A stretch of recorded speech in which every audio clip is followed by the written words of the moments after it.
people are given to thinking and speaking of the national government as the government.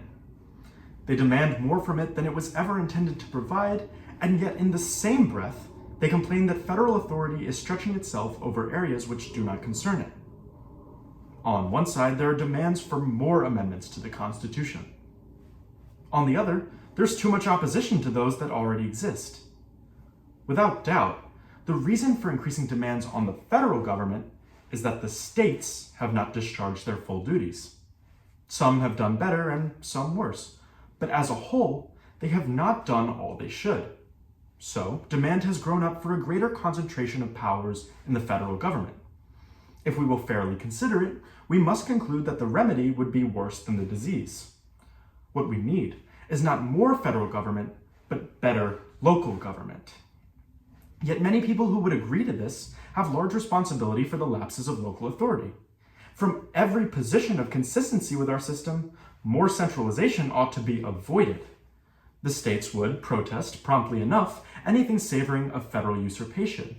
Their protection will lie in discharging the full obligations that have been imposed on them. Once the evasion of local responsibilities becomes a habit, there is no knowing how far the consequences may reach. Every step in such a progression will be unfortunate alike for the states and nation.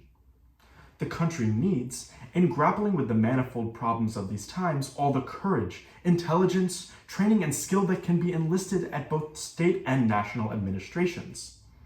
One insidious practice which sugarcoats the dose of federal intrusion is the division of expense for public improvements or services between the state and national treasuries. The ardent states' rights advocates sees this in practice a vicious weakening of the state system. The extreme federalist is apt to look upon it in a cynical fashion as bribing states into subordination. The average American, believing in our dual sovereignty system, must feel that the policy of national doles to states is bad and may become disastrous. We may go on yet for a time with the easy assumption that if the states will not, the nation must. But that way lies trouble. When the national treasury contributes to half, there is temptation to extravagance by the state. We have seen some examples in connection with the federal contributions to road building, yet there are constant demands for more federal contributions. Whenever by that plan we take something from one group of states and give it to another group, there is grave danger that we do an economic injustice on one side and a political injury on the other. We impose unfairly on the strength of the strong, and we encourage the weak to indulge in their weaknesses. What America needs is to hold to its ancient and well-charted course. Our country was conceived in the theory of local self-government. It has been dedicated by long practice to that wise and beneficent policy.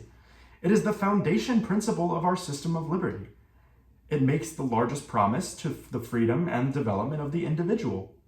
Its preservation is worth all the effort and all the sacrifice that it may cost.